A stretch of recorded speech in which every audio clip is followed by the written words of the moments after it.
What's up, you beautiful chuds, and welcome to the Let's Talk Horror channel, and welcome to the Creep Zone, where we have very honest, unrated, unfiltered conversations about something from the world of horror. This episode is one that I'm really excited to talk about because this episode we're talking about a movie that is something that I've really been diving into a lot recently, because I feel like this type of movie that it is, the place that it fits in the world of horror that we are in now, and obviously what we were, when you look back on it, I feel that there is more of a reason for these movies now than potentially what a lot of people thought that there was at the time. This movie that we're talking about, which obviously, as you've seen in the title, is called Intruder. But this movie is one of those movies that is a deep cut horror. It is one of those movies that not everybody knows about, because as we talk about in the episode, there are the different levels of deep cut horrors. There's so many horrors, and especially 80s horrors, where they were like, we are going to make every fucking horror movie that we possibly can. Whether they're slashers, whether they're supernatural, whatever they could be, they were just making them. They were churning them out. And this sort of is one of those movies. And because of that, a lot of these really, truly great movies of the 80s, they sort of go undiscovered and they're underappreciated. We never say underrated on here because it's a horrible word. Underappreciated. Because this movie to me... Yeah, exactly, because underrated is a different type of thing. I'm not going to go into it because everybody knows I bang on about it all the time. But this is definitely an underappreciated movie. But as I said, we are talking about Intruder today. And of course, I couldn't be happier, especially in the mental state that I'm in at the moment, that I needed not just somebody that I know that I'm going to have a good chat with, but I needed a friend with me on this one. And obviously, you will know, if you know who what Let's Talk Horror is, you know who Anastasia is. Anastasia is my guest today from like a zillion shows. What ones are you doing? Your three of them. So you've got Attack of the Killer Objects. You have What in the Wide World of Cinema, and then you have, I'm not going to get the other one, go on, Horror versus Reality. There we go. See, and this is what happens when you have so many shows. A little brain like mine cannot remember all these shows. But obviously, Anastasia is incredibly hardworking. They're all great shows. But we've done so many episodes together now that I can't even remember all the movies. But Anastasia, welcome back to the Let's Talk Horror channel. Hi, welcome back. If I think about it, I think I could probably name all the ones we've done. Do it. Okay, hold on. We've done Hellraiser. Oh, where we got psychosexual, yeah. And drunk as fuck, yeah. Yes. We did, hold on. The Thing. We did The Thing, yes, because we talked about Kurt's luxurious beard. Yes. They Live. They Live. We did, Rubber. Correct. That was on your show. We've done The Puppet Lost. Master. Puppet Master. The Lost. Yep. What was the first one we ever did? The Sacrament. That was the first one we ever did, wasn't it? So as you can tell, we've spoken to each other a lot and we absolutely bloody love it. So to us, this is a great conversation, talking about a great movie with a friend, while I sit here with my limited edition wine that probably nobody can probably see, but there it is. It's a 19 Crimes Universal Monster. For those that are listening, I'm getting drunk on red wine because I've got nothing left, and I just showed the bottle, which is a classy little bottle.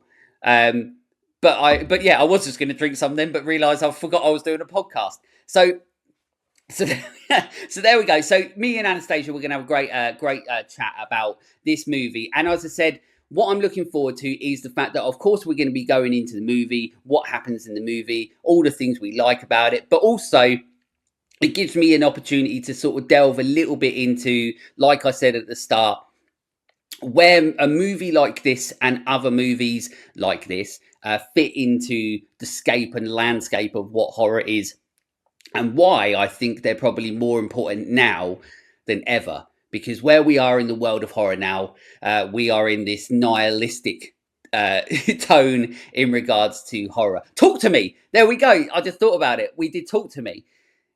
Oh yes, And yes. That was the first time I did a video one with you, I think. that's right, yeah. And that's one of the movies that's a very, very good modern day horror for me, and obviously yourself as well.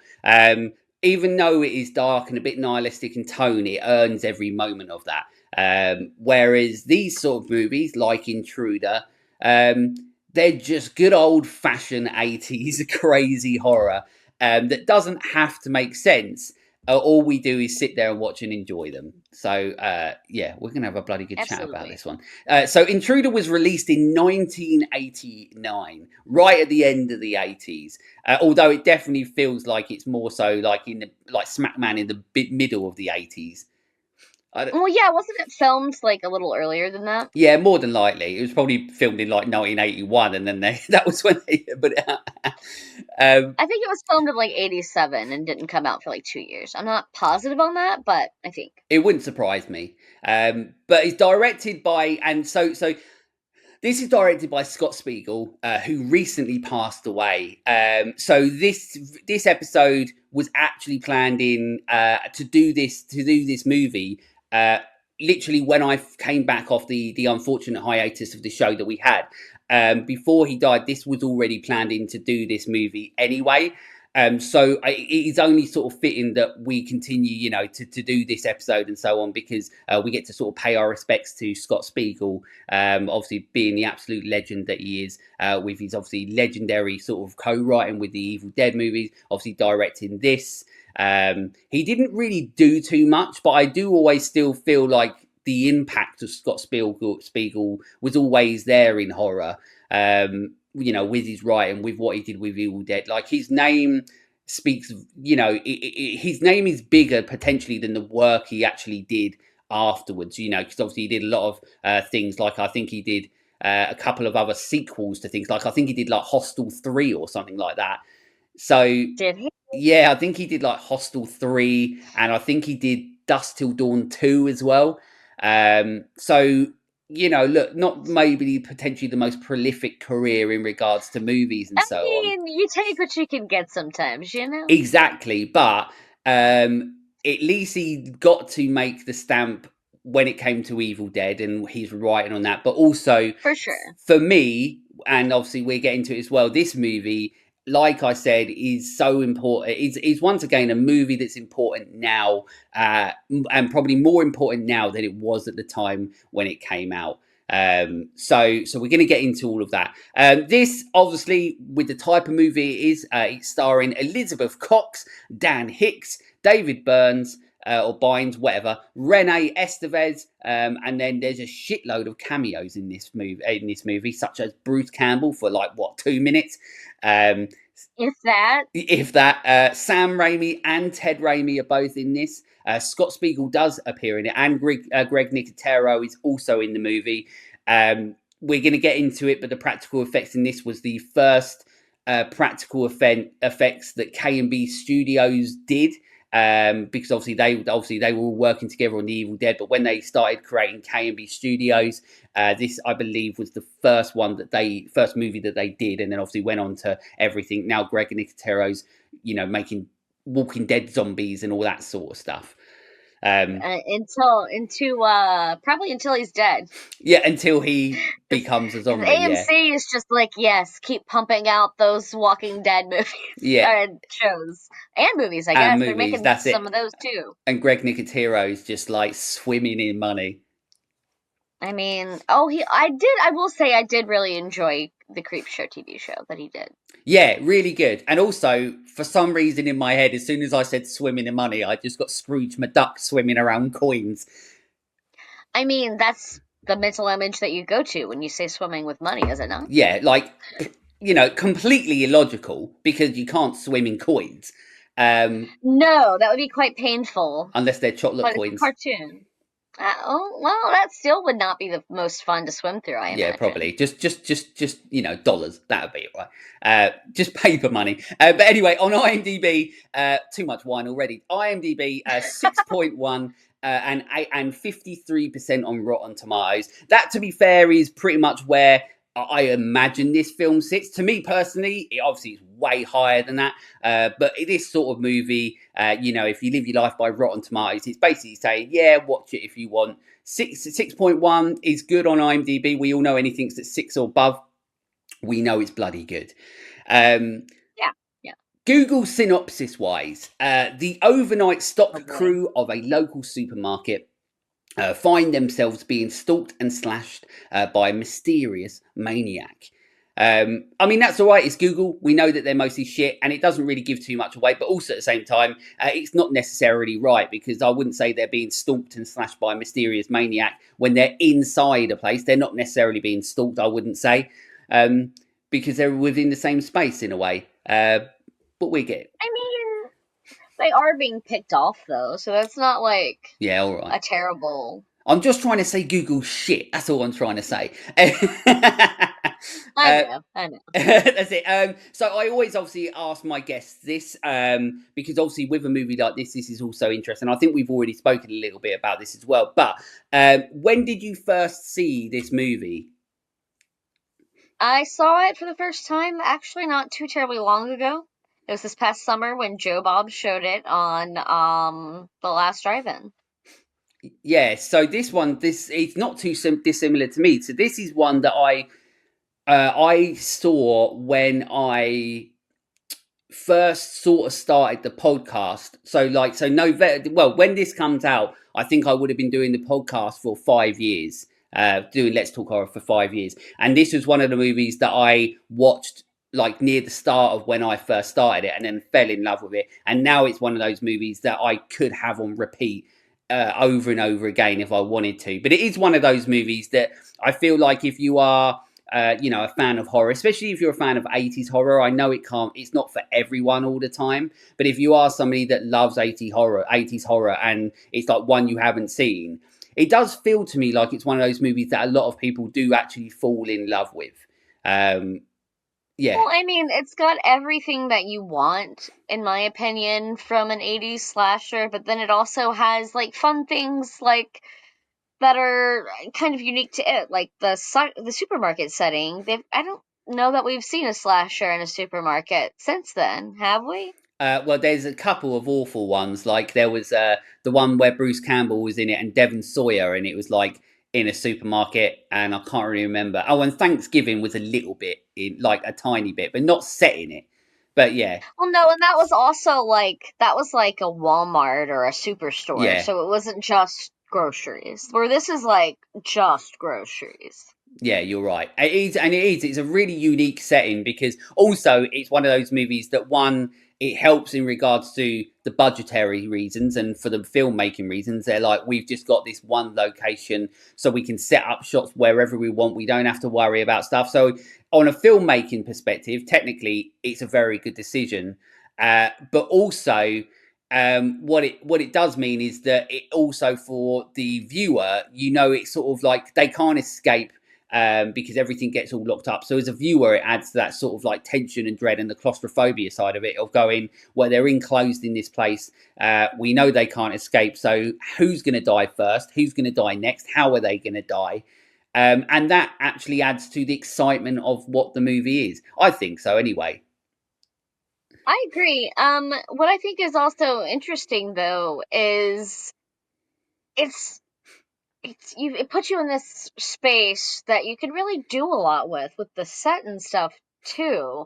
And I also really like, because it is such a time capsule now, because a lot of in America anyway, you don't really see a lot of grocery stores like that anymore.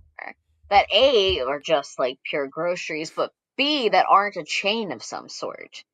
Like individual ones like that, they just like barely exist anymore at all. So it's like, even for you guys, it's like where you're like taking back in time a little bit to a completely sort of different time. Totally. But what's great about this movie is that it's not just the location, it's the characters, it's about everything that happens. It's about the pace of the movie that I think is really good. There's not much lull time, and we're going to get into all of that. So as Google said, essentially we follow a group of workers that are there for like a late night like a stock counting. I think that's what they're for. When I first watched this, go on. It's important because it's a plot point. They are like taking their basically last stock because the place is closing. Yes. Yeah, well, that's it. That's what's interesting because obviously you've got it sets up the movie and everything. So, we know they're doing the stock takes, the stock counting sort of thing. That's why they're there. Although when I first watched this movie, I didn't catch that they were doing the stock sort of thing. So I was like, why the fuck are they there so late? And I was just getting confused. I'm like, I would have just fucking gone home ages ago. But then obviously we are introduced basically to some dude who's like the ex of the main girl in it. As we always know, I'm awful at names, but luckily Anastasia most of the time he's a lot better at names than me. But we've got the dude who is his name? Oh, what's his name? No, it's not Greg, is it? I don't fucking know. Is it? Oh, give me a second. I don't fucking know. I'm going to keep talking while you figure it. I don't know. But anyway, some guy turns up. Okay. He looks like he's got the most painted on like George Michael stubble ever. Like he looks about as 80s as you can get, but also at the same time somehow looks really fucking cool. But anyway, but he's not cool at all because he's a piece of shit. Because he's constantly assaulting his ex. But he basically turns up with his fake beard. And this is where you're like, oh, okay, is this sort of where the movie's going? Like he turns up, he's an arsehole, so is he now going to be the one that's taking his revenge? Because they're not together anymore. So you're like, is he going to sort of exact his revenge on everyone? Because of obviously he's all fucked up and everything. And we get into little funny bits about it. But then straight away, when we meet this guy and it's all like, you're establishing the characters, they have a fucking great fist fight and it's full on 80s and you've got like the proper like fist fight music going. You've got like the crazy punch sound effects where it's like a fucking Batman show. It's a great fight scene. Foley artists truly ate with that. Yeah, like they were like, what sound effects for punches have we got? And they just went Batman. And then they were like, oh, okay, let's press the Batman button. And it's, but it's great. It's one of those like classic fight scenes where it's like four people trying to take down one person and everybody. It's great because there's clearly no choreography. There's clearly like no like safety or whatever on board, like it's just it's a great fight scene, like the type of fight scenes where you're like, yeah, this fucking works because it's bad and that's what makes it great. But like you were saying, if it couldn't get any worse after all this, goes absolutely tits up and everybody's like, fucking hell, like look what's happening here, then they're all told that they're gonna lose their jobs. And that obviously is the catalyst for everything that comes afterwards, because poor old Bill,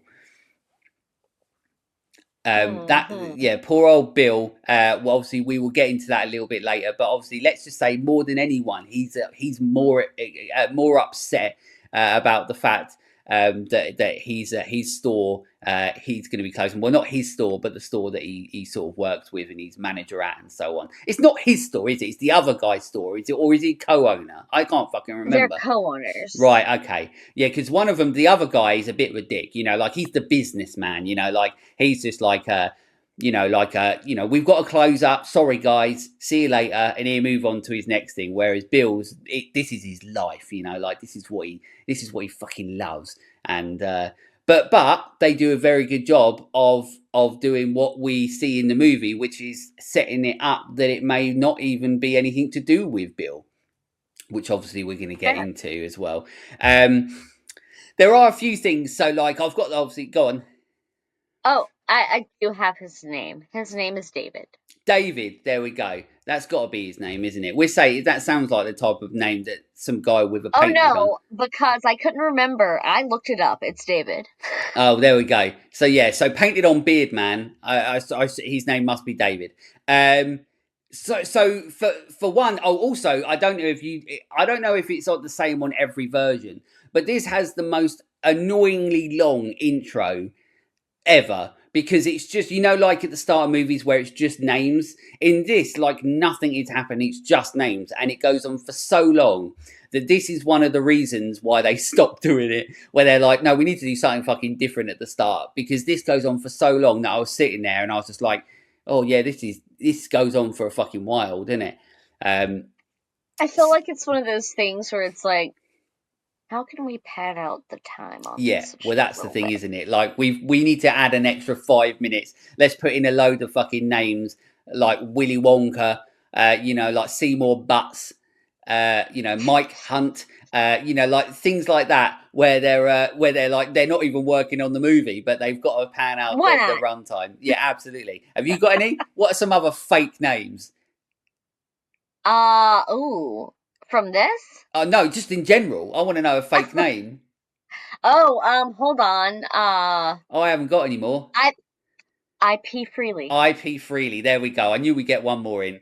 Um, but yeah, but obviously, so that's the start of the movie. What's great is obviously we're establishing the characters of the movie, we're establishing the setting, and we're establishing essentially what the movie is. Is that we know that at some point it's all going to go wrong. People are going to die, but how are they going to die? And who is it that is going to be the one killing them? Now, obviously, it sets up the movie to be a certain someone, but is it going to be that easy? And that's what's interesting about this movie to talk about as well. But there's Yeah, so much to love about this movie. One thing that's funny is that the fact that like there's so much like I don't know if it's branding. I don't know how it all works, but this is like an actual supermarket that was like an open supermarket that they paid money for to film in there, and it's branding everywhere.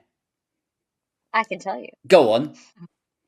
Okay, so the supermarket was legitimately like closed down. Like it was like not abandoned, but it was up for sale. And so they went in and they are the ones who filled the shelves. Like those are all prop food.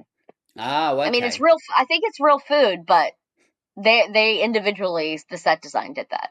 Oh, okay. But it's one. I'm wondering whether they like. Do you have to get the rights, or does it not matter? Like I just so straight away, I was just like, oh, there's like Tony the Tiger on Frosties, and there's like Kellogg's, and I'm like, oh, it's so like in your face that I'm like, did they just do it and didn't get like consent to do it, or does it not fucking matter? I think usually when things are like prominently featured, they've literally got like a brand deal and are getting money on the back end. But with something like this, I'm sure they just didn't get permission, and because it was so low budget, they made like barely any money if it made any. I don't actually remember the numbers on that, but um it's just small fries. This isn't the kind of thing that Kellogg's is gonna like sue them over, you know? No, they're probably thinking like no one's going to see this, but it might mean the people that do see it, they might go, "Oh, I'd fancy some fucking cornflakes in the morning." Yeah, worst for them, it's free advertising, you know? Yeah, yeah, absolutely. Yeah, you're right. That's just me thinking too much into it as usual. But yeah, so at this point, they sort of beat the shit out of whatever his fucking name is, David or whatever his name is. Fake beard man. Although it could be a real beard, but it just doesn't look it. It just looks like they've painted like they've got charcoal or something and put it around him. It But doesn't but look then that bad. but then he turns up again, and then this is where he's like getting really fucking handsy. Like he's like, I want my money for my Eh. cigarettes. I want my change. He's getting too handsy, too sexually assaulting, or just insulting in general. To his ex. But then we go straight to a fucking fight scene again. So like the first one was almost irrelevant because they've just started fighting again. Then we get the Batman sounds again. It's great. But one thing I don't know. So he basically is on. He's out of prison because he killed someone, right? So Yeah, I guess. because Yeah. in the movie they say like he's out of prison and they don't really say why no, they say why. They say because he killed someone, right? But then when the police turn up, because they get called in, and then the oldest police in the entire world, they turn up. But then he turns around and says he's out on parole, and I'm like, well, Hmm. he can't, surely he can't be. I mean, I'm not a lawman, but I didn't think that you could be like out on parole for murder. I thought you were just either acquitted or you were banged up for murder. It really depends on like if he actually got a murder charge or if he got manslaughter, man two, that kind of thing. What the details of that could really vary a lot on whether or not he'd be let out. But murderers do get paroled. Jails get really full here. Oh, well, there we go. Well, there's another theory of mine out the fucking window, so fuck that as well. So Also, I think at some point they say that he got out on a technicality or something. Oh, really? Yeah, because I know that she was just like, but it was an accident that he did it. And you're like, oh, okay, like, you Yeah, know, like it but was self-defense or something, yeah, I something think. like that. I don't know. But he's either way, he's out. He's getting too handsy. He keeps on getting Batman punched. But I love it every fucking time. But really, from this point onwards, that's when everybody starts dying. And this is one of the highlights of the movie is that when you get K and B, you get some incredibly gnarly, some incredibly amazing practical effects. And that obviously, like I said, is one of the highlights of the movie. You get For death. sure. So the first death that we get is I think her name is Linda. I think because I think they do it. I think her name's Linda because I remember hearing it and I was just like, I wonder if they called her that because of Evil Dead. I'm pretty sure. It is Linda, and I think you're probably right. Yeah, so they had that. She gets like knifed, but what I love about that is that like even the basic kills in this, they're not basic because you've got like so Linda. Do you know what? Like before I get into the kills, I want to get into the other characters as well because this is Okay. full of because the kills are the kills. I want to talk about them because then we get to talk about practical effects and so on. But the characters themselves, once again, this is like a testament to movies in the 80s because, and I say this on the podcast all the time, is that now we watch movies and all the characters pretty much for me blend into one, unless it's an exceptionally written movie or the performances are great. But very Yeah, I often, mean that's fair. yeah. So for me personally, like a lot of the time, a lot of the characters they sort of blend into one. If it's an ensemble horror now, you know, you take something like Bodies, Bodies, Bodies, and I'm like, yeah, I feel like they're all the same person, you know. But back in a time like this, in, you know, the 70s and 80s and stuff, actors were always, you know, trying to sort of overperform in the way, but in the best possible way. And that it was always where they were almost individually written, you know, like it wasn't like this is the movie and then these are the people that are in it. It's all like this is the movie, but this is this character and this is this character and this is this character. And all the different performers, the actors, will bring their own thing to it. So, of course, you've got some of the side ones, one being Linda, because she doesn't do too much. She's there as like the friend, so to speak. Obviously, we've got Yeah. the main woman that I can't remember her name as usual, but she's the main girl. She's Jennifer. That's it. She's the final girl. But although the twist at the end, you know, that's one thing we're getting to as well, and it's a great twist. I love it. But we have her. You've got obviously, you know, 5 o'clock shadow, fake shadow boyfriend. You've got Bill, who's the co-owner with the owner. You've got Ted and Sam Raimi. Like I said, there's loads of characters in it, but the one that always stands out to me is the guy that I think they call him. I can never remember if it's Bib or Bub. I think they call him Bub, but he's like the stoner guy that's definitely never been stoned in his life, but he's pretending to be stoned. So like the way he's talking, he's just like, whoa, man, like, you know what I mean? Like he's like if he's like Shaggy if they portrayed him to be the stoner that he actually is. Like Yeah, his name is Bub, and as a stoner, like it's a little bit offensive. yeah, exactly. Yeah, exactly. We get offended by it. But yeah, but what I really love him in this because he has some like really funny lines, or the way that he's like pronouncing things, it makes it really funny. And like I said, that's why I love movies like this because you end up having characters who in modern day cinema just wouldn't really be anything. They wouldn't necessarily, you know, or modern day horror and stuff, they would just be part of the ensemble cast that doesn't really matter. Like even Talk to Me, for example, like I love Talk to Me and we spoke very fondly of it. But the characters in that, the side characters, you know, they don't really necessarily, for me, stand out to be that different, so to speak. I mean, the one who gives them the hand stands out Well, yeah, pretty well to me. yeah, of course. Apart from that one, but yeah, but with films like Intruder, even a little character like this stoner guy Bub, he to me just stands out as a highlight of the movie, just because of the way that he's pronouncing things and the things he's doing, and being the world's worst fake stoner. Well, I think part of it is also nowadays a lot of times there's too much studio interference and side characters don't get to chew the fat as much, you know? Yeah, yeah, that's right. And they just and the good thing as well is that you just like, because of the budget, because of the type of movie it is, like they can just go fucking wild with it, and then it doesn't really matter as much. But then Yeah. that's what creates the classics, you know. That's what creates like the iconography around these sort of movies, where, like I said, like it is one of those movies that I feel, if you've never seen this movie before, if you love 80s horror, like I said, you sort of fall in love with it, because there's the different parts that you get to fall in love with. And that's why I wanted to stop talking about the deaths, because the characters, you still fall in love with the characters in this, even though some of them are fucking idiots and loads of the shit they do don't make sense. Like Sam Raimi's funny in it when he's in it, Ted Raimi's funny in it when he's in it. And you just I love Ted in it. Oh yeah, I mean the thing is as well, what's funny about Ted Raimi is that, and I know I might get some flack for this, but I don't care, but Ted Raimi is not a good actor. He's not, No, but that's okay. but you can't help but love it when Ted Raimi's in a movie, you know.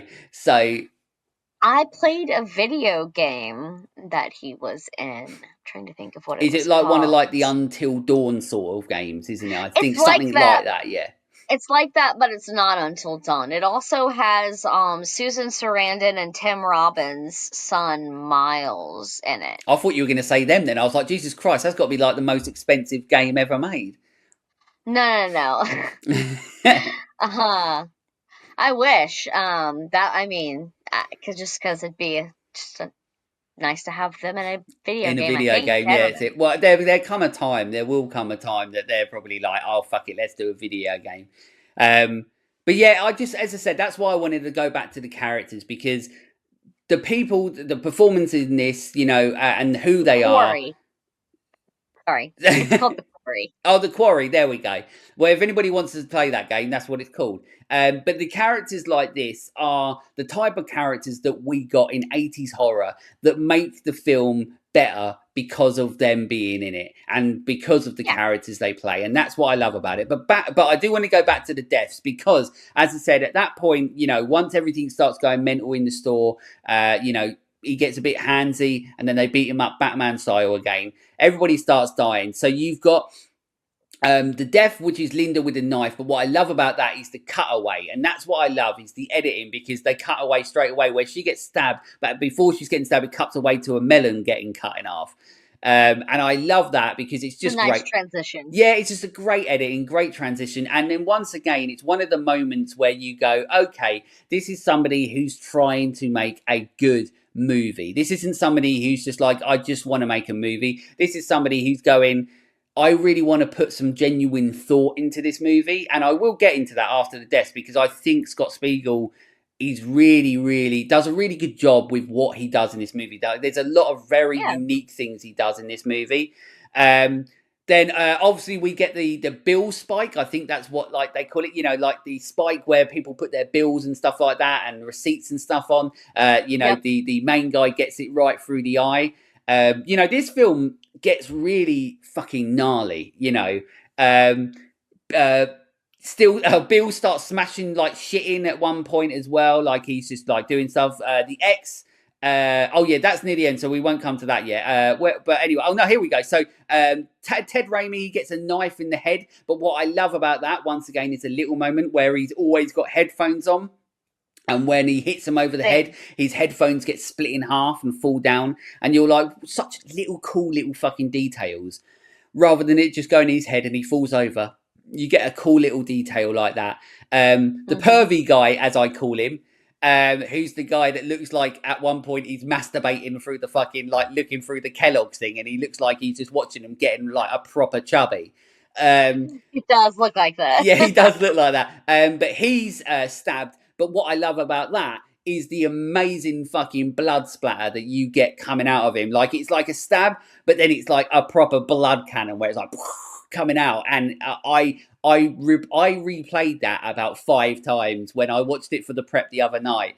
I just replayed it because it's one of those classic like horror gags things, horror moments where you're like, it is so far like more than any blood that you're going to get from that sort of thing, unless it hits like an artery or something like that. Yeah, But yeah. it's so like it's so good, but it's so like not right. But that's what makes it a million times better. Um, and, It, it just made me think of this, but when I had the director of Carousel on, or Carousel rather, very when nice. I had well, yeah, when I had Steven Zinski on AOTKO for that, he told me there's a scene where Duke, the killer carousel horse, takes a sip of water, and it's like the tiniest sip. But then he talked about how he thought it was the most hilarious joke to then literally get a water hose and have the spit take just go.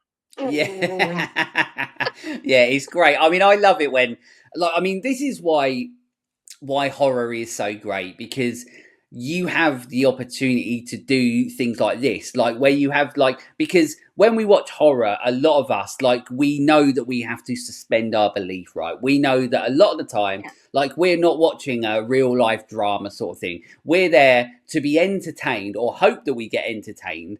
And there's so many different subgenres within the genre that we can be entertained in so many different ways. So that's why, Absolutely. like, when we have the 80s slashers and stuff like that, and especially ones like that were like sort of like from 85 to 90, sort of like between that period, a lot of them were like very graphic, because this was a point where they were like, oh, practical effects, they're really fucking nailing it, you know, and they've getting like, you know, the better equipment, the better materials to sort of make it. And obviously the movies like this show, and I will mention some other movies as recommendations as well later on for people if you've never seen Intruder and you're like, oh, I really like it, I want to delve a little bit more, because as I said, I want to talk about something else that's like, you know, part of what I think the 80s horror is. But you get to do that in movies like this, where like I said, we suspend our belief, somebody gets stabbed and it is fucking everywhere. And as I said, I had to rewind it like 5 or 6 times, not because I'm fucking gross and I want to see that shit, it's just because it's so fucking funny, and it's so great. And then obviously you get somebody in the like the box crusher as well, where somebody gets their head crushed and the prosthetic looks fucking great. It does. Sam Raimi, he gets hooked Texas Chainsaw Massacre style on like the meat hooks, and then and what I love about that is that it's not just like a cutaway. He just like keeps coming back where he's like swinging around on this hook. Mm-hmm. And it's just, but it's him. You can tell it's him, and it's great. And you just, you know, it's one of those things where you're like, it feels like this is the type of movie where it's a bit like Evil Dead, where there's a lot of figuring it out, and you've got a lot of people who know how to do it, and then you've also got a lot of figuring it out as well at the same time. And that's what I love about, you know, the old school, like, you know, the deep cut, low budget horrors like Intruder. But obviously, the best for me personally, the best kill of all, it has to be the kill that still to this, like, obviously I only watched it say like 5 years ago, but when I watched it, and now when I watched it on the prep, I was just like, this has to be like, for me visually, one of the greatest looking kills ever. Because it's the bandsaw one where it goes straight through the side of his face, but you see it all, and the Mm-hmm. prosthetic head that they have looks so fucking real, and it's got real teeth in it as well, and it's going through the mouth. It looks so fucking real that it looks like even to this day you're like, it looks like that is actually happening. And Yeah. like, this is an all-time horror death. Like, even if you like haven't seen this movie and you're like, I don't really want to, but you like that sort of shit, just watch that death and you'll be like, what, how fucking cool. um yeah, that's a Yeah. dope one. I love it. What is that It's your a lot of favorite, fun. or do you have a different favorite? I mean, my favorite. I mean, I love the artistry and the detail in that, but Yeah. my favorite is Sam getting on the meat hook because it's the nod to Texas Chainsaw, but it's gruesome. It's more gruesome than Texas Chainsaw actually is. Yeah, exactly. As we all know, you know, Texas Chainsaw Massacre, you know, gets like, it's one of those movies, obviously, that was banned and everything like that. But when it comes to, you know, the actual. It's more about the implication and what's implied and what is happening, rather than the fact that is blood everywhere, you know. But you're right. This You has don't actually see much at all exactly in that bit movie. like the, you know, obviously the original Halloween movie. There's like no blood in it. So Well, don't get me started on Halloween. well, no, we won't get you started on Halloween. But with this one, this one is always, every time I watch it, I almost forget how gnarly it is and um how bloody it is. Like, it's always way more violent and more bloody and more graphic, I think is the better word that I'm looking for, than what I always remember. Like, I always go, like, I enjoy it because I'm like, Jesus Christ, like, they fucking worked hard at making the fucking, like, the shit in this They movie. really did, yeah. And then it makes you love it even more, because you're like, once again, these are people that are truly trying to make something that, like, they fucking love and they hope other people love, and it might be something that might take its time to find people. And I think, once again, and I'll go into it, maybe that time is now. And that's what I'm really trying to Perhaps. do with a lot of the episodes and a lot of the movies that I've been speaking about, like, so far this year, and what I'm going to be speaking about for the rest of the year as well. And what I speak about going forward, you know, it's highlighting some of these movies like Intruder, that are a lot more important to the genre than they ever have been, and we're getting to that. But yeah, so you've got great characters, we've got this great setting, we've got some fucking all-time great kills, and they look great. Insane blood effects, Batman fight scenes. You know, also, this is the type of movie that aesthetically, like, I fucking love. Like, I can't get enough of this old school 35mm, 16mm grain, almost grindhouse. You know, it's like super low budget. Oh, yeah. But then also, because of that, it brings the creativity. Like, you have to be creative, and there's a lot of, like, really cool shots in this that Spiegel does. And it'd be interesting to know. So Scott Spiegel had made, and he had directed, like, short films before this, but obviously nothing big. And he like co-writ things and writ things. So Intruder, as far as I'm aware, was his first feature film that he directed. So it would be interesting to know that there's a lot of almost like Sam Raimi-esque shots in this movie. You know, like a lot of, like, shots where it's following. You know, Sam Raimi does a lot of shots where they're constantly moving, you know, and there's a lot of, like, Dutch angles and weird shots and stuff like that. So yeah, so I'm sort of just wondering whether, do you think that there's, like, a Sam Raimi influence behind the scene, like a bit like, you know, the whole fucking Spielberg Toby Hooper thing, just a million times not as bad. But it'd be interesting to know, or do you think that this was all you know, Scott Spiegel, or whether you think that there was, like, the Sam Raimi help and influence? Sorry. I'm sure that Sam definitely had influence. I mean, he's on the set, he's in it. They've been working partners, you know, with the Evil Dead. There's no way that he doesn't have influence. But at the same time, this is also clearly Spiegel's vision as well, I think. Yeah, I think you're right. I think it is, like, a healthy mixture of both. You know what I mean? Like, I feel like this is Scott Spiegel's movies where he's like, yeah, like, this is what I want to do. But there may be potentially, like, you know, Raimi might have said, yeah, like, maybe try this or something like that. I'm not saying it was. I hope that it was all Spiegel. But at the same time, it's just like there is, or even if it's Raimi never said anything, it feels like the influence of something like Evil Dead, and the way that it was shot, the way that it was filmed, the way the angles are, you know, and the lighting as well. The lighting in this movie is really good. They play a lot with light and shadows, and obviously what that does is that's really good at sort of like, you know, keeping the mystery, you know, and keeping, like, the tension and the dread. You know, a lot of stuff is hidden in the shadows in this movie, even though the person that's hiding in the shadows isn't either of the fucking killers, and it's just like a stunt man or something like that, probably, or somebody they Yeah. just found. It's definitely not the person, and they try and make it, because obviously there are kills in this movie that literally make no sense as to who the person is who's actually doing it. Like, it doesn't make any sense. Like, I mean, there's literally a scene where I mean, let's get it out of the way now anyway, because we're going to get into it. And obviously, there's spoilers. There's always going to be spoilers on these episodes because we're talking about the Oh movie. yeah. Um, but it ends up obviously that after the boyfriend comes back and he's getting too handsy, it ends up we finding out that it's Bill that is the one that's gone crazy. Bill, who you would have also seen in Evil Dead 2, where he's not shouting Billy Joel.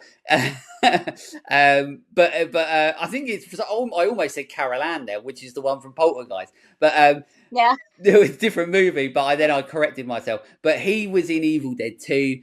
He's in this. And for one, I mean, I absolutely love him in this. I think he's like plays the great, like hamming it up, proper psychotic killer. He's just fantastic in it, proper like Southern as well, like his voice as well. He has that like that helps that sort of like the way that he is and the way he pronounces stuff. I love it. Do you like that, or do you prefer like a more grounded thing, or do you like the fact that he's fucking wild? Oh, I love that he's like just full on campy. I love that scene that towards the end, like after we've already had the reveal. Or I guess it's kind of the reveal when Jennifer realizes that it's him, and he just kind of breaks down and is like, you know, I was losing my store and I just kind of lost it. Yeah, yeah, and he's just like, I'm crazy about this store. And he's and I love it. And what I love about his thing, there's like, and once again, it's like really good sort of writing as well, is that you have the moment. So there's a moment where they're all sitting there in like the lunchroom, the cafeteria. They're all having their like lunch together and stuff, or their dinner, I suppose, at that night, and or a snack, whatever, a lunchable or something. The break room? Yeah, something like that. Yeah, and he's telling this story of like when he used to be like a fireman, or he used to help them out, or something like that. And he basically saw some guy, and something happened. But like to cut the long story short, he ends up seeing this guy walking down the middle of the street, swinging a head in one hand and a hamburger or whatever it is in the other hand. And he thinks this is like a hilarious story. But what I love is that scene happens in the movie when he's carrying the head and he's carrying a sandwich. And I love that there's like, Foreshadowing. yeah, that's it. And it's foreshadowing, it's great writing. And then when it actually happens and he's like, there with his great like southern accent and, going like being proper psychopath, and his facial expressions in this. So once again, it's like one of those things where you have the right person to do this type of movie, playing this type of character. And he does such a great job of just being this absolutely insane, wild person that literally is killing everyone because his shop's closing. Like, what the fuck? Like, it's just, like that's it. He's done. He's gone. It's just, he's absolutely great. But yeah, I just I think, do have a minor critique for him. oh yeah, go on. As a southerner, and the fact that he is from Michigan, I will say I feel like his southern accent. I mean, I know he's trying to be campy, but like the accent's a little too over the top. Well, I It's was like going to say too because like hickish. they're all from Michigan, aren't they? Like Bruce Campbell, Sam Raimi, and everything. But I never hear like that southern accent from them. You know what I mean? Like that proper southern accent where he's like almost like a Disney, like whoo, you know what I mean? I'm crazy. Um, Yeah, he's literally like cartoon, like Foghorn Leghorn over Yeah, there. exactly. It's like there's a great line in this as well because I wrote down some of the lines. But there's a bit where he climbs a ladder and he goes, "I see nothing but a lot of darkness up here," and and it's so funny. And then he says something about pricing down the beans, and he goes, "I call them the Fart Blossom Special," and you're like, I mean, there's some great lines in this movie. Like there's the bit where you get the stoner guy as well, who's like speaking to somebody, and somebody's basically made somebody jump, and you can tell like the scene is like completely ad libbed. Like there's no like script, or if there was, the guy is like either like he's so fake stoned that he's like gone off script and forgotten it, and he's just like, oh, that's so typical you. And it's just so funny, like the way he says it, like he's just laying into this guy, but he hasn't got a clue how to fucking do it. Um, So yeah, I mean, man, there's so much to love about this film. As I said, I don't think necessarily the time frame always works to set up that Bill is this killer and is the person that's doing it. Also, why the fuck are they always showing Sting on that magazine? Like, I don't know if you noticed that, but Sting keeps on popping up I on that noticed. fucking magazine. What was going on with that? I don't know. Maybe is there like some sort of like subliminal messaging or something? Like, I don't know. Is it like a they live thing? Like if you put on a pair of glasses, it's like not Sting and it's like an alien or something. I don't know. Um, but yeah. Well, I mean, okay, so this is the only thing that I've ever thought with that. And I doubt it. I doubt that they put that much thought into it. It's probably just happened to be the prop mag that they had, and then they just had extended B-roll. I'm not sure. That would be my guess. Occam's razor, right? But I like to think that it's because of the Police song "Don't Stand So Close to Me." Oh, okay. Yeah, there we go. That's probably it. And do you know what? It's one of those things where, and we've said this before in episodes. If it's not that, it fucking is. That's what it is now. That's all it is. Every time I watch that movie now, I'm gonna have that song in my head every time I see that thing for You're the welcome. zillionth time. Yeah, you're welcome. But yeah, but yeah, there's this movie is. I think it is really well paced. I don't know about you. Like, I know it's not like the longest movie, but even in these movies that aren't the longest movies, you do have like moments where they feel like filler, or you have moments where you're like, oh, I'm getting a little bit bored here and so on like that. I don't get bored in this movie at all. I think there's so much creativity per scene or per action by a person or what happens that you're like, oh, I just enjoy watching all of this. Do you feel the same? Yeah, I don't feel like they waste a lot of scenes. Like they make the most of every scene, really. I really do believe that. Yeah, Hmm. because you've literally it goes from the start to where you're introduced, like I said. Then you're introduced to fake beard man, and then you get the fights, and then you get a little bit more, and then you get the fights, and then you get introduced, and then from that point onwards, as soon as then people start dying, they're dying in insane ways that you're like, this is so fucking cool.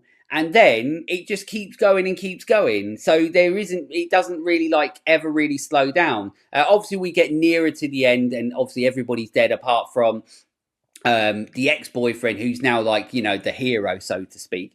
He Yeah, be- David and Jennifer are alive. yeah, that's it. And she does that cool thing, which I actually think is quite cool that they do it, because it sort of feels more realistic, where she basically hides behind, like, I think it's like a stand or something like that. Like, she moves a stand and hides behind it. And I quite like that because it feels a bit more real. Like, normally it'd be like, oh, they go and hide like somewhere a little bit more obvious. But she actually is just like, oh, I know the store. It feels like, oh, I know the store, so I know that I can like do this and hide in here. Obviously, it doesn't work out very well for her, but there was something to that when I watched it for my prep, I was like, do you know what, like, that's a really like good decision that they made for her character to do that, rather than it to be too obvious. Yeah. I mean, it's also just like a place you don't really see characters hide very often. You don't really see promotional displays as being a hiding spot. No, no, you're right, and also it means that we get loads of really cool angles of Bill's crazy smile and crazy expressions looking when he finds her and stuff. But Yes, obviously, that's true. yeah. So it's just everything, like, everything in this movie works, and that's why I'm looking forward to talking a little bit about, like I said at the start, about what more I think about movies like this.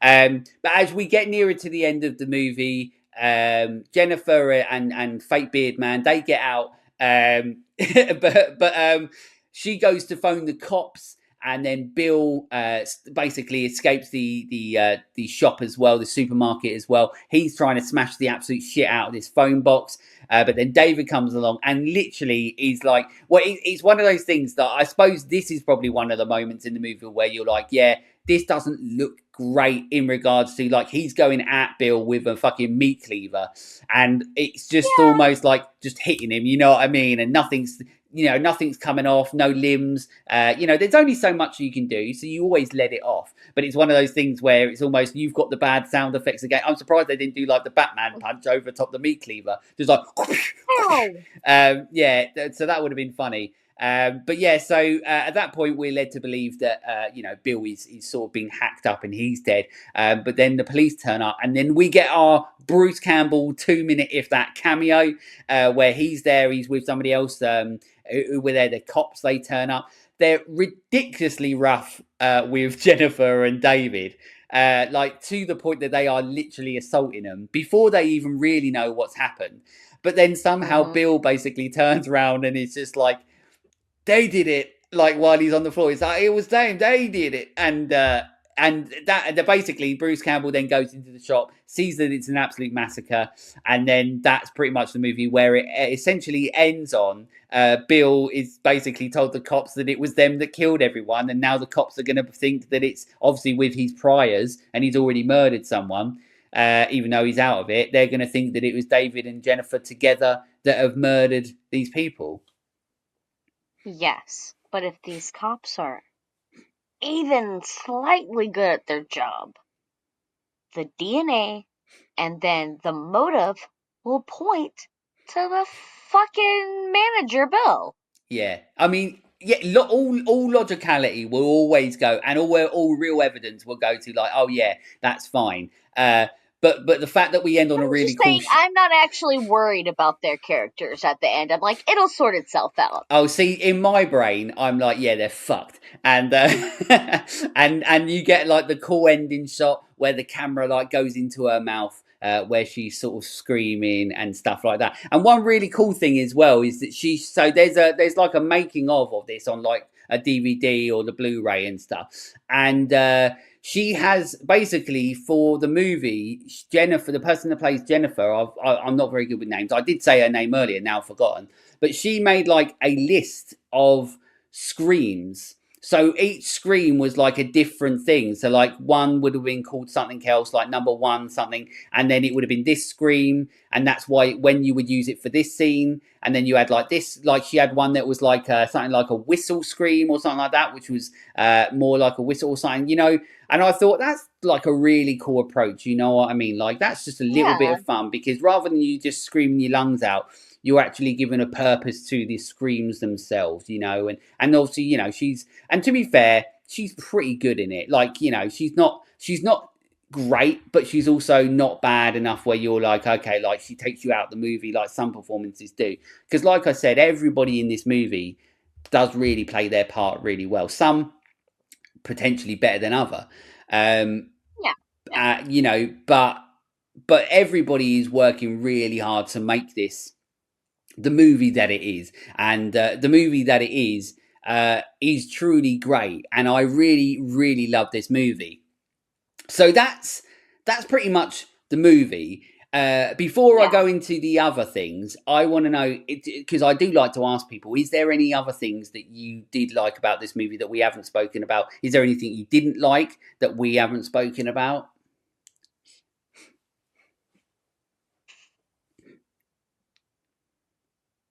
I don't know. I will say this, having just said that I do, basically think, oh, it'll sort itself out at the end. I like that it doesn't show you, and that you can interpret it as a very nihilistic ending if you want to, because I love a dark ending that doesn't give you a little bow happy ending, Yeah, I mean, I'm okay with them, but like I said, you have to earn it. You know what I mean? Like, I've mentioned this movie a million times, but When Evil Lurks is one of the most nihilistic, dark fucking movies that I've seen for a long, long time. You see some fucked up shit. It. Exactly, but it earns every bad thing that happens. Every single aspect of that movie perfectly earns all the bad things of what happened in the movie, and it ends on the most horrible fucking way, but it earns every bit. And that's how I feel about Intruder, that of course it's a completely different film to When Evil Lurks, but it earns every it's completely different, but it earns its right to get to that point at the end where it ends like, not great for the characters. Like, we don't have an happy ending, but the thing is that just like when evil lurks, even though after you watch that movie and you're like, I just saw some fucking heavy shit, you're actually happy that you saw it because you enjoyed the movie so much that it makes you happy. And that's the thing. Whereas a lot of Yeah. movies now, they're so nihilistic that they just because they don't earn it, they actually just make you feel like shit when you've seen it, finished watching them. And Do you have a specific one in mind? I mean, pretty much, honestly, anything that's coming out now. I just struggle with modern day horror because a lot of it for me isn't earning it. And that's the problem with what a lot of stuff that I'm watching now. It's not earning the right to make me feel like shit because the rest of the movie hasn't been good enough or hasn't done the right things to earn that moment or the moments that it has in the movie. And that's why, and that's a good point, and that's a good segue into talking about what I want to talk about, because those movies now that I am watching in modern day, horror cinema that aren't earning it. There's a lot of movies that are coming out that are like this. There's a lot of movies. I mean, we are in a moment in horror cinema where nihilism, nihilistic approach is like the in thing, right? And having that very sort of dark approach on life and the outcome of the movie and the characters and what happens to the characters. A lot of movies, we get to the end and there's almost no hope, right? And that happens quite a lot in movies. And I'm not a big fan of that because I have enough of that in real life. So I don't necessarily want that in every movie that I watch. So my problem is that I'm not a big fan of modern day horror because I just want to come out of the cinema and be happy with what I watched, and I'm not very happy. Like, for example, Together was a big example for me, where Together was a movie that I was really looking forward to, and it completely wasn't what I wanted it to be in almost every aspect. It just wasn't. Together for me was only interesting when it allowed itself to be interesting. The rest of it was full of the worst mistakes that humans don't normally make, but they make it because the movie has to go from A, B to C. And it almost felt like a Hallmark movie that was a body horror. You've got a couple that are going into, that are in a little bit of trouble, and essentially this is what is bringing them closer together and stuff like that. For me, it wasn't what I wanted it to be, and I was genuinely gutted about that. I knew what it was going to be. Because James Franco's in it. No, it is his brother who is not problematic, who is married to Alison Brie. Oh yeah, that's it. Yeah, Dave Franco, that's the one. Dave, yeah. My thing is, I figured that it wasn't going to go full on body horror. I didn't know that it was going to ultimately end quite the way it did. Didn't see that ending quite happening. I was hoping for the ending to be something more like the way The Substance ended. Yeah, and that's another good example of like the modern horrors that I like, because it earns the moments that it gets. Like the set pieces, whether they're smaller, whether they're bigger, it's on a journey to get to those. It's written well, it's performed well, it's directed well, it looks great. So it earns all of the moments that it has. There's only, in The Substance, there's one big moment that I think is fucking stupid. I won't go into it all because we're not talking about those movies, but there's a big bit in The Substance that I'm like, that's too far and it looks shit and looks stupid. But in general, I think I know what you're talking about. But in general, I love The Substance, and I have to love it because at some point we may be doing an episode about it very soon. So I do love it, and as we know, I always try and talk about movies I love because I like to talk about how, like I'm saying in this, movies are earning the respect that they're getting, and I like to help potentially the movies that don't get respect, like Intruder, like we're talking about. I like to see if I can try and get a little bit more respect for them, or people to see them a little bit more. But like I'm saying, is that this is why, for me, for horror fans that are a little bit done with the state of modern day horror, with this dark nihilistic approach, this is why I'm really urging people to take a look and take a journey down the route of deep cut horrors, especially from the 80s. They don't always have to be slashers, but because I always say, like, what's great about 80s horror as well is that there's different levels of deep cuts. For example, I didn't even Sure. realize this until the other day, but the next episode that I do for the podcast is also about another 80s horror. I won't say what it is, but it is about another 80s horror film. And when I think about that movie, I'm like, do you know what? Like, a lot of people that I speak to that know horror probably wouldn't know that movie. But more people know about that movie. I'm going to say what it is. It's Chopping Mall. But Chopping Mall is a film that I love.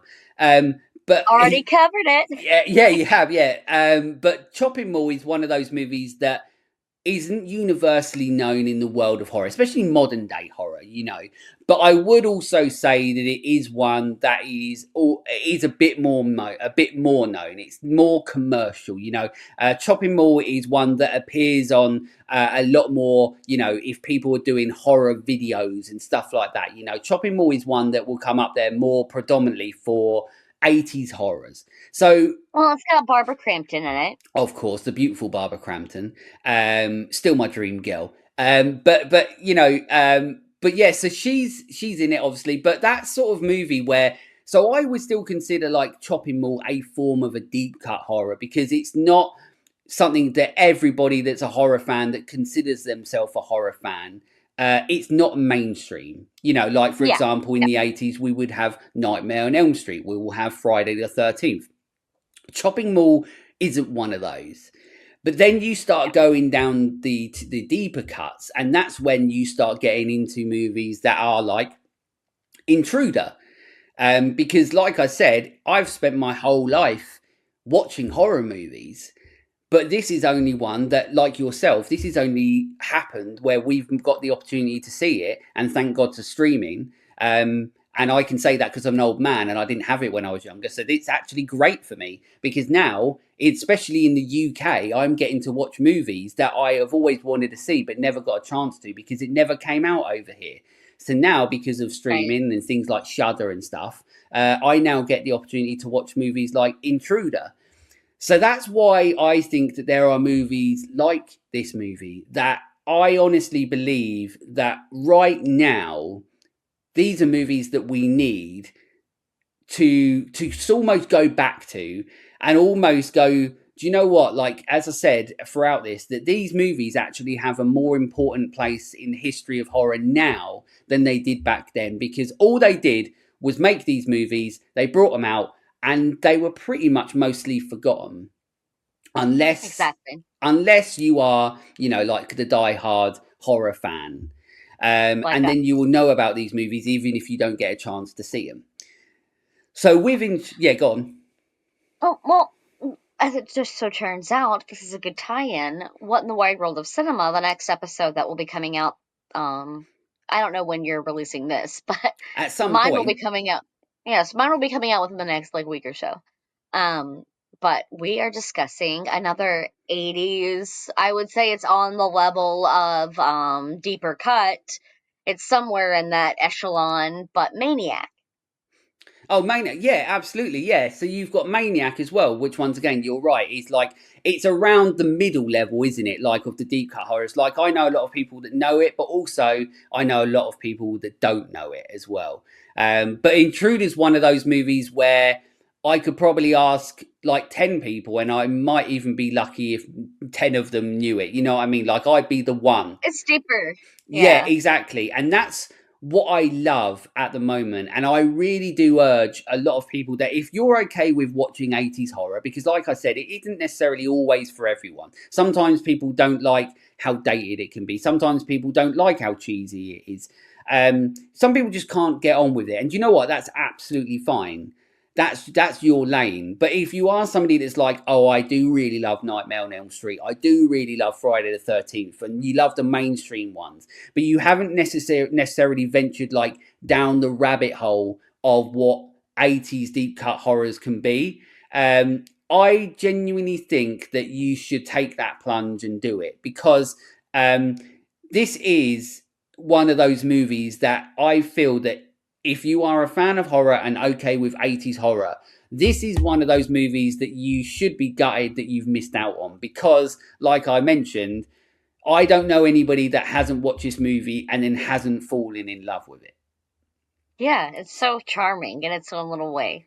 Yeah, and what I will say is that if you are doing that and if you're listening to this or watching it and you're like, you know what, like maybe I do want to go down that sort of rabbit hole, that sort of thing. There's so many of these movies like Intruder that are worth going down that rabbit hole for, that I am so happy that recently, like a lot of the movies as well I had seen, but I've just sort of been watching them a lot, and my appreciation for these movies is constantly growing more and more and more, because it's not just about enjoying the movie.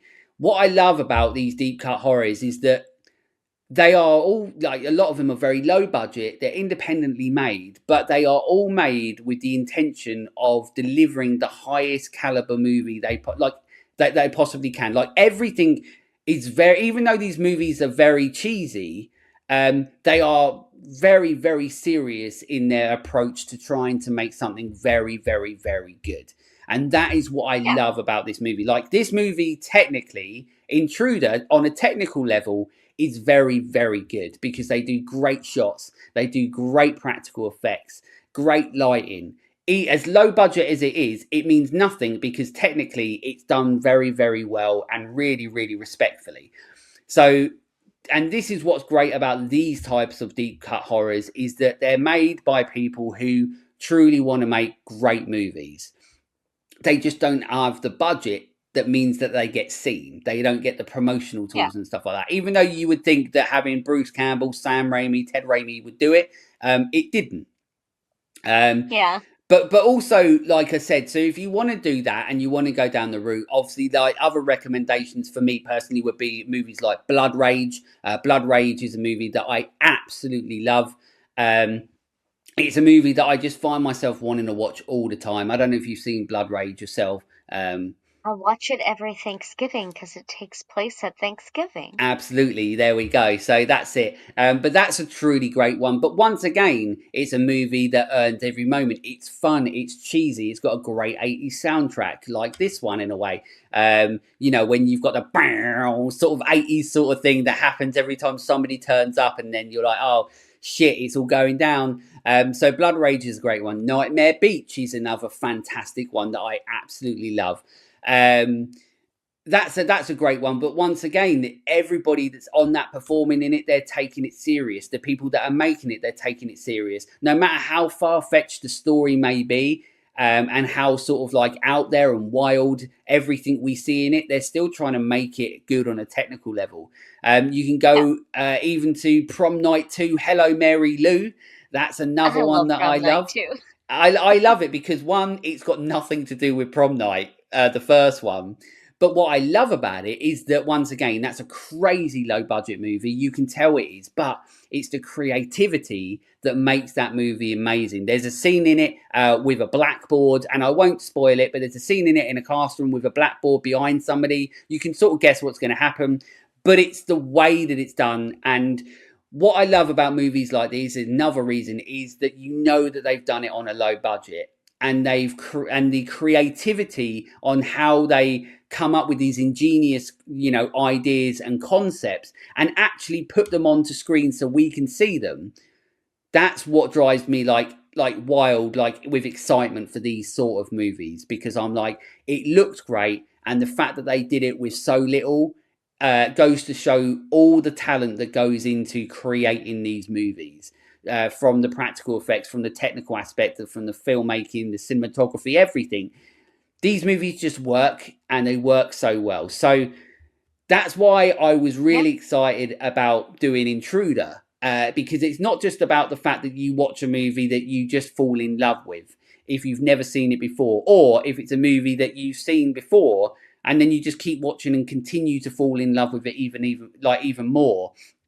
It is one of those movies that, as I said, and I keep saying, I do think that this is the movie, or these types of movies, these deep cut horrors, are the movies that we need to be paying a little bit maybe more respect to now, more than ever, because of where we are in this modern day world of horror. If you are somebody that loves where we are, then these movies don't matter to you. But if you're like me and you want horror potentially to be in a slightly different place, that's why movies like Intruder and all the other ones I mentioned, that's why these movies are the movies that I want right now. And I'm really, really enjoying, going down that rabbit hole of even finding ones that I've never seen before and then go, shit, I'm gutted that I never got to see this. Fair enough. Have you seen Opera? I think that's on my Shudder to watch list. It's my favorite Argento, and it's from the 80s, and these are from severinfilms.com, but they are the main character's eyes Oh, from really? Oh, okay. So Opera. for those that are listening only, Anastasia's got a pair of sunglasses from the movie Opera. But yeah, that one's on my Shudder list. I've got like a long list of like Argento movies and stuff because I'm not great with Argento when it comes to liking his movies. I don't like a lot of them. For example, hot take, not a big fan of Suspiria. So Okay, I understand. Suspiria, I love the soundtrack because I love Goblin so much. yeah, But story wise, but but Opera, there we all go. time Well, I favorite. need to watch it. Well, the thing is, as well, is that, and this is why I love, but the thing is, I love Argento, right? And the reason I love him is because he makes some of the most beautiful films that I've ever seen in my entire life. So, as much as Absolutely. I'm not the biggest fan of Suspiria, it's one of the most influential movies aesthetically and cinematography wise that I've ever seen. So, even though I've watched Absolutely. it probably 4 or 5 times in my life, I've never really necessarily enjoyed it. And the last time I watched it was probably about 3 or 4 months ago. Because every now and again, you start getting old and you're like, you know what, I'm going to go back to that again and see what I think about it. Like the worst mistake I ever made was going back to Bill and Ted 2 because I watched that and I used to love Bill and Ted 2 and it was my favourite one. And then I tried watching it and I was like, what the fuck has happened? Like, why is my brain done this to me? I couldn't watch it. So I got halfway Yep. through and I felt like I'd been violated. Um, Don't rewatch your favorite movies from childhood. Just let them live in your head the way they are. yeah, I should do that. I should do that. One of the only ones that really lives up still is Teenage Mutant Ninja Turtles 1 and 2, Secret of the Ooze. I still love them. I will say I rewatched Return to Oz for What in the Wide World of Cinema. Still holds up. Yeah, Return to Oz is Still great holds because up. that's the one, isn't it? Got the girl from The Craft when she was young in it. Yeah, Faruka. Faruka Bolt, Feruza, oh fuck, Faruza Balk? yeah, something like that. Anyway, she was Something fucking like hot in The that. Craft. But yeah, Yeah. yeah. Return to Oz. I mean, there are some films that hold up, but unfortunately, Bill and Ted isn't one of them. But talking about films that do hold up, of course, Intruder is one of those. 1989 or whatever I said it was. There's so many of these movies in the 80s that still hold up, but they hold up, as I said, they hold up better now than they did back then because now more people have got the opportunity to see it because you can go and watch this one. If you're in the UK, you can go and watch Intruder on Shudder. I'm not sure about the US.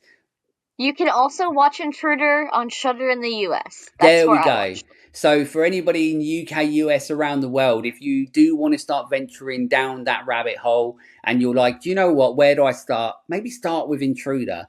And if you go, do you know what, I fucking love that. There's so many more of these types of movies that you can sink your teeth into.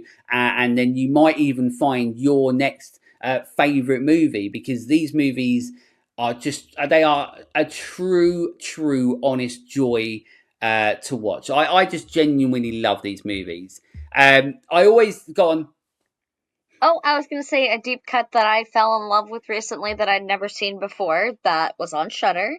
I believe it's 80s. It might be like 90, but that's like practically still 80s, you know? Yeah. Um, but it's called Tesis. It's supposed to be like, I think it's Spanish for thesis. Oh, okay. I've never heard Mm-hmm. of it, but then that's another one for me to check out. And this is what's great because this rabbit hole is never ending because like I said, how many movies that we got in the 80s, and that's one of the. I mean, the 80s really started the subgenres. Like obviously the Yeah. 70s, essentially the foundations of everything we got, the most important decade as far as I'm concerned. But the 80s was, we had the influx of everything, and then they created the subgenres, and then we continue to create subgenres because of everything that we got in the 80s. So yeah, so there we go. So there's another one to add to anybody's list. But if you and do you know what? Anybody out there, if you do want a list, then just contact me on Instagram or YouTube or something, and then I'll just give you a list of movies to watch. And then if you hate them, that's on you. I don't give a shit. But but if you love them, then you can just continue down this rabbit hole and go, yeah, do you know what? BP and Anastasia, like they know their shit and they're bloody right. And if you think we're wrong, whatever, get over it. Exactly. So there we go.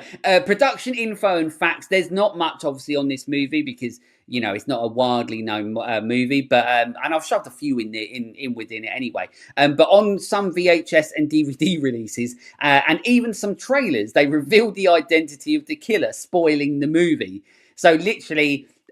Bill is literally the guy that played him is literally his face He's and on the his cover. body. Yeah, he's on the cover, so it spoils the whole movie for you. So, yeah, I mean we've done that anyway, but we just assume that anybody's done it, and knowing who it is does not lessen how fun this movie is. This movie's Nah, fucking it fun. doesn't. That's the point in these movies. They're fucking fun, and that's all that matters. The song that Sam Raimi is singing in one of the scenes that he's singing, probably when he's like, carrying stuff around, is actually the one that Shelley sings in The Evil Dead.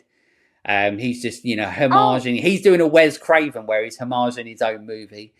Um, Mhm. at one point, Toby Hooper, or as I always say, what I always called him Tobe Hooper, was set to direct this movie, which obviously would have been pretty interesting. And you know what? Can see it. I can see it. Yeah, But I'm still happy that we got what we got. me too. And the last thing that I've got is the films. The film was originally titled The Night Crew, but I'm Which happy. I think is a way better title. Oh, see, well, I mean, yes, it is better in regards to the movie. I prefer Intruder as the name of the movie, but Night Crew works better in regards to like they are the Night Crew. You know what I mean? Like that's where it Okay, works. hear me out. This is this is my argument here. Go on. Um, okay, The Night Crew is a better title, not just because it represents what's going on in the movie better. But especially since when you know the real killer, it's not an intruder at all. The killer is coming from inside the store. But then that's But like the thing because they're like making you then the title of the movie is still making you think that it's not the person that it is. yeah, but I don't know. It's dumb, and also it's just too generic. Well, Intruder. that's why the studio changed it because they were like they wanted a name like Intruder that's going to make it sell more. Obviously, it didn't really help.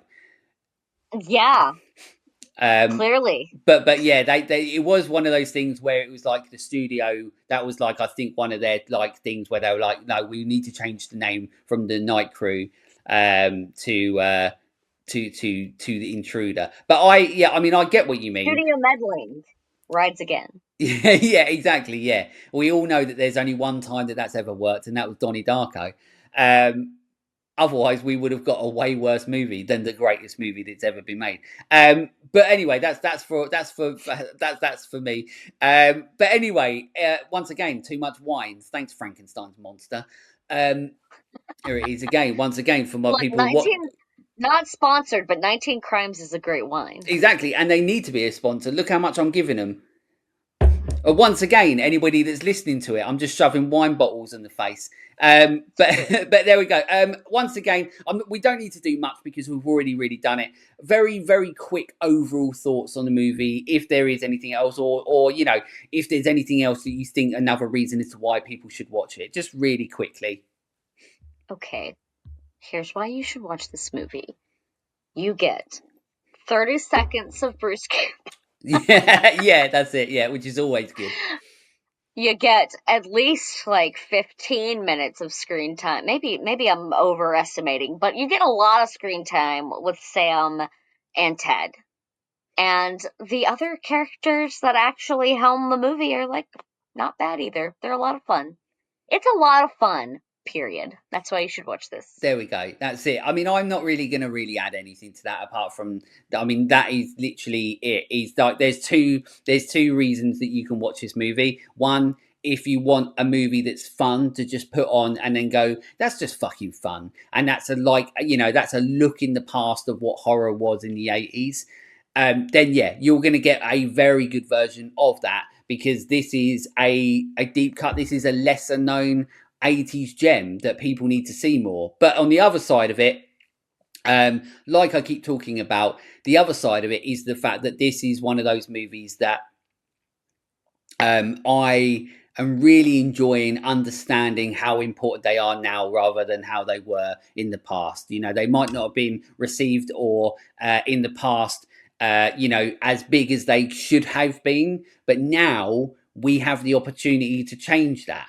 And that's why it's really important to talk about movies like this because we now, with it being, like we've both said, accessible on Shudder for UK and US, now is the time for people who consider themselves or would like to be more well versed in horror and the history of what horror is.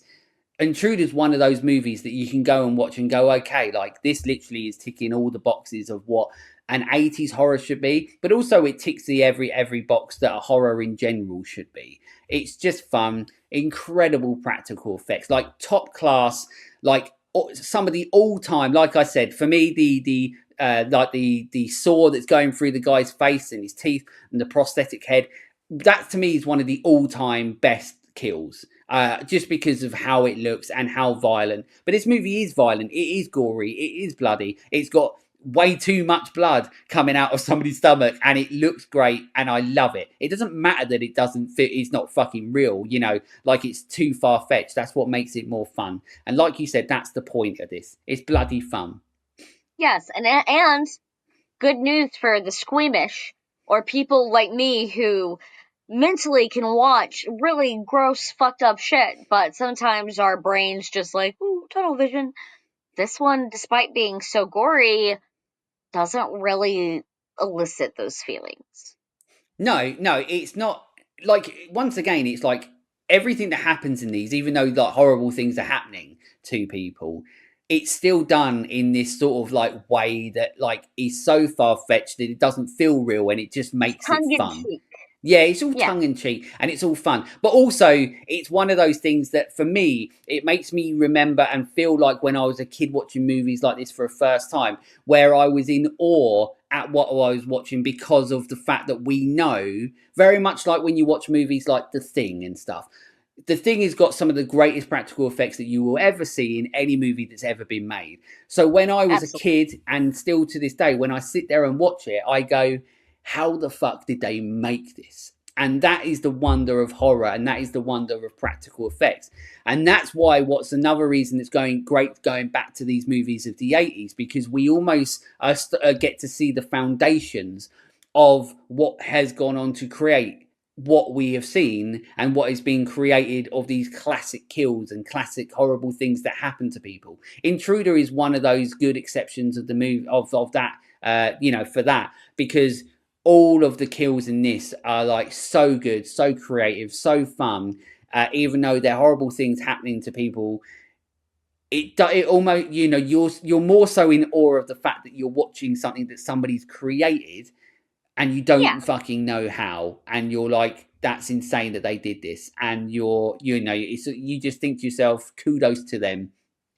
Because that's any time I watch any movie with practical effects, I'm like, just awesome. Yeah, exactly. You are just genuinely in awe because you're just like because you know that it's pure artistry. It's pure artistry. It's pure creativity. It's pure imagination, and it's a lot of hard fucking work. It's not like now where it's sitting down smashing the shit out of a keyboard. They've got a hard job. They don't get enough time to do CGI. That's why a lot of the time it doesn't look great. They do have a hard job, and I think a lot of people give them a harder time than they deserve. But Oh yeah. this was back in a time when we didn't have that, and you had to create it by hand, and you had to do everything yourself, and you had to find a lot of the time, like I said earlier, the ways and the materials to create it. And that is why these types of horrors are the horrors that paved the way for so much more that we had onwards and for the future and what we have now, because of people like these and K&B Studios and Greg Nicotero and Kevin Berger and everybody just creating what they did. Once again, it's another layer to an incredibly great movie that already is so much fun anyway. That's what's great about it. It's just fucking layers of fucking awesome shit constantly. Absolutely. And I love Layers it. and layers of fun. Absolutely, layers and layers of fun. So there we go. Your first time. Obviously, I can't do an episode without doing this. Although there might come a time, because I keep forgetting to ask people for the first horror memories. But that's what this is. So your first time is where I ask. I basically put out a post for you, you horror fans out there, this amazing horror community, or anybody in general. You can send me over your first time horror movie memory. You can send it over to me on any of the socials or comment on the YouTube channel. And what I do is I read it out on the show. Normally, I ask my guest afterwards, but Anastasia, we've had you on so many times, we don't need to ask you yours. But what I have been doing for any return guests is I've been asking for a very, very quick recommendation. So that's it. So I'm going to give you time to think about it. So I'm going to go through this, and it's not a long one, and I'm just going to ask you a very quick recommendation. All right. So this first time horror movie memory was sent over to me by somebody on Instagram that I have no idea how to say this, but it's Bodheisfus, possibly. If they're watching this, listening to it, I know it's completely wrong, and I apologise. But they sent it to me on Instagram, and they put. Their first horror movie memory in seventh grade. It was they had a sleepover in 1988. We snuck in and watched Friday the 13th Part 5. My buddy's parents said no scary movies, but they went to sleep, and we turned on Jason. It was the first horror movie I ever watched. Scared of the dark for years after that, but I'm sure it was all worth it because, like I said, if you're still going on this journey, it's the movie that started you on this journey. That's why I love doing this segment, because I love reading and I love hearing all of the first time horror memories that you've got that either started you on the journey, or for some people, it ended your journey. You were like, fuck that, I'm never watching horror ever again, and it ends your journey. But either way, I want to know about it. So if you want yours read out on the show, as I said, go onto any of the socials. We're on them: Instagram, TikTok. You can comment on the YouTube video. Just send me over your first time horror movie memory in detail, and I'll add it into the episode. Anastasia, recommendation time. Yes. Go on. Okay. Well, I started saying it earlier, but I don't know where you can watch it in the UK, but in America right now, go watch HvsR on Shudder. It is about a university student who is writing her thesis on violence in film and like violence within like the family unit or whatever, and it leads her down a dark, twisty path that she doesn't see coming, and it's very cat and mouse, and it's a lot of fun, and not enough people have seen it, and put on your subtitle reading glasses because it's got subtitles because it's Spanish. Well, there we go. Well, you've made me want to see that movie even more now. So yeah, absolutely. So everybody go and bloody watch that movie. Let Anastasia know. Obviously, you can hit her up. We go into everything like that in a minute, but let Anastasia know what you think about it. And obviously, I want to know what you think of Intruder once you have watched it, and I'm sure you bloody will. I'm sure all of you that listen to this, you go, do you know what? BP knows what the absolute shit he's talking about. Of course he's right. I should go on a rabbit hole. I should go on a deep dive, going down the rabbit hole of deep cut 80s horrors. And then also you'll end up finding even more that I probably don't even know about. Not all of them are good. I will say a lot of them are shit. I'm not saying they're all good. I'm saying that sometimes there are ones that are so good that they might end up being your favourite deep cuts. Yeah, there's a lot of really truly great movies that don't get the light of day shined on them, like Intruder. It really is a great movie. It is. I bloody love it. I really truly love this movie, and I can't wait. And I'm really looking forward to talking about on the next episode. We're talking about, as I said, another one that's not quite the deep cut, and it is definitely a lot more popular. But Chopping Mall is still one of those super fun movies. Probably even more 80s cheese than this movie.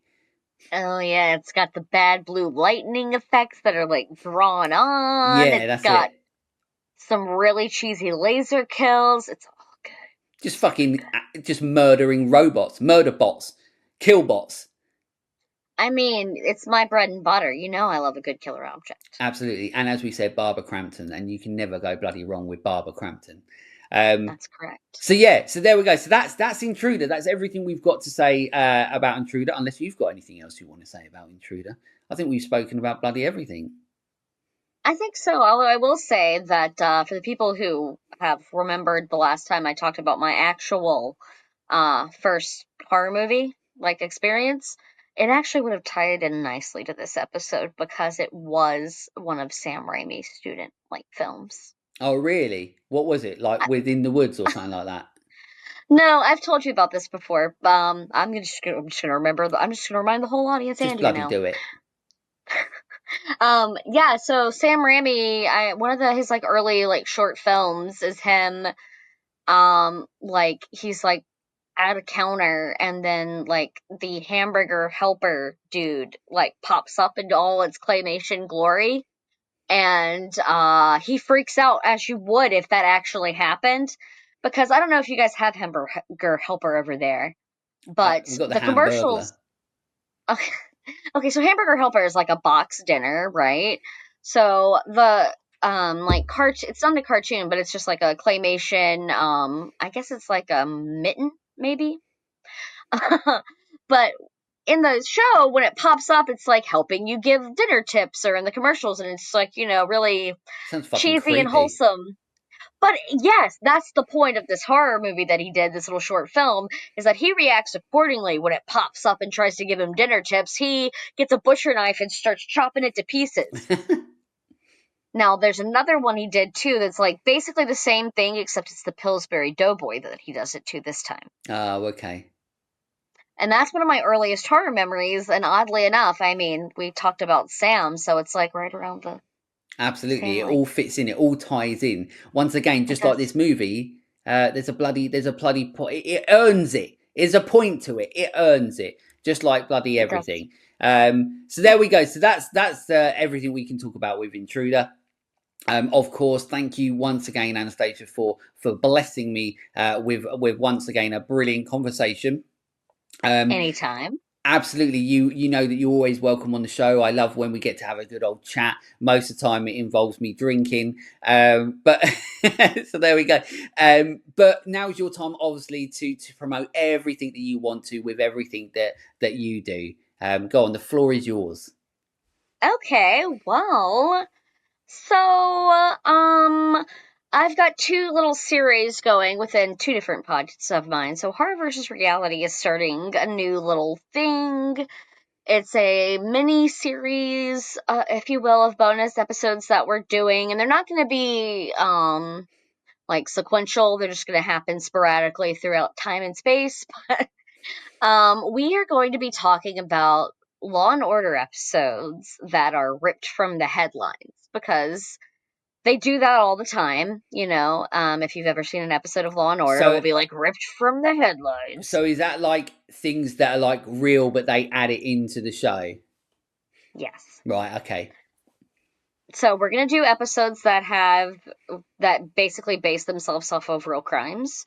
We're gonna talk about those. Specifically, we're doing Law and Order SVU.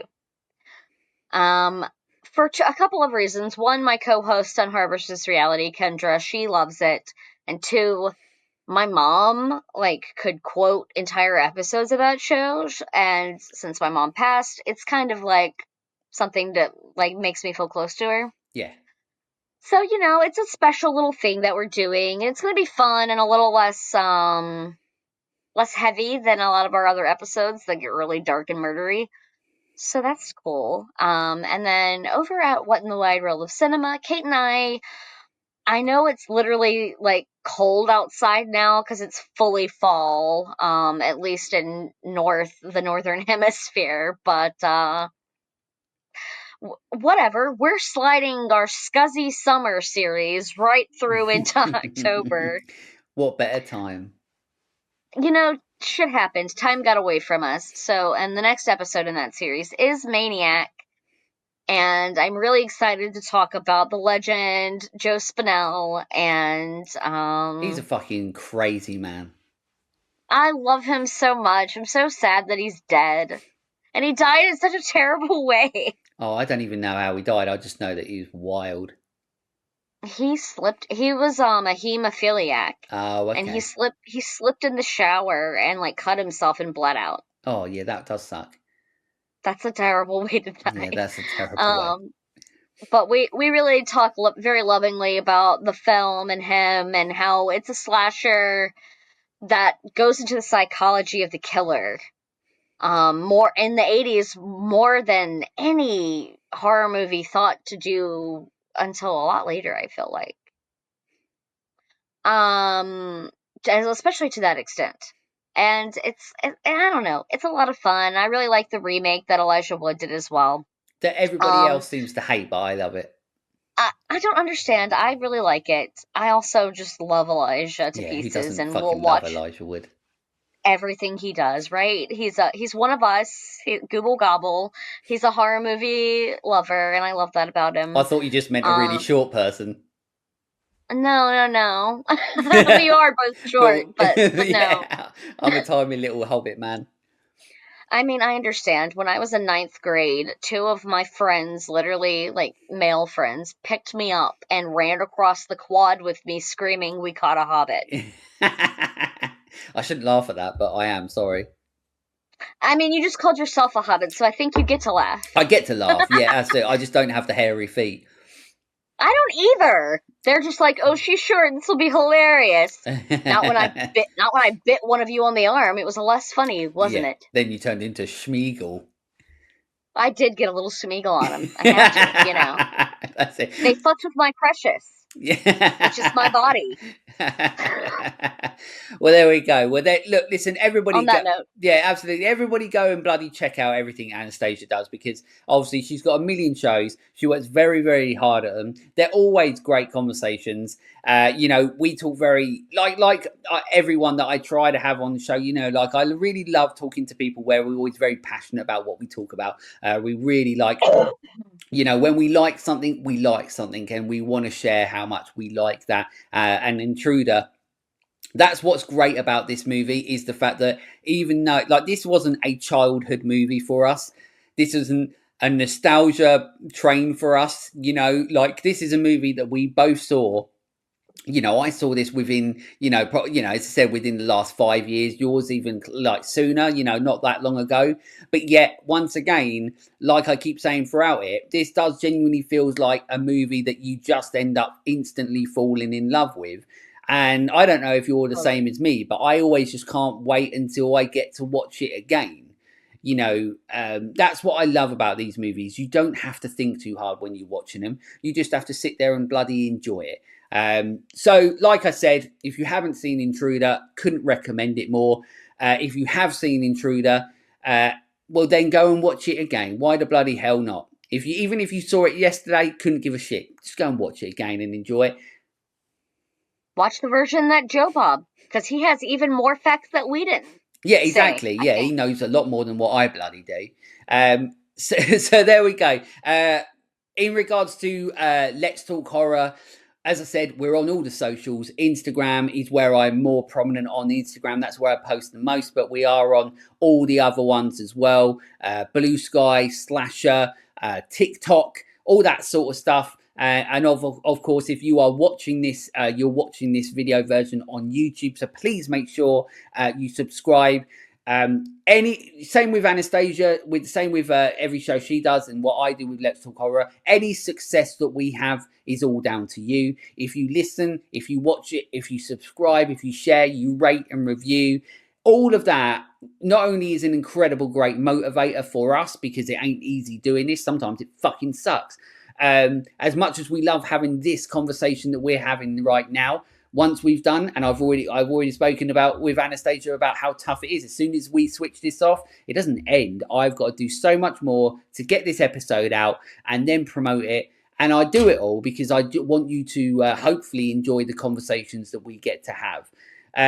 But any success, any success it has, and any success that anything that Anastasia has, or anybody that has a podcast or YouTube channel that you like, any success they have is always down to you. So if you enjoy what we do, please help us continue our journeys.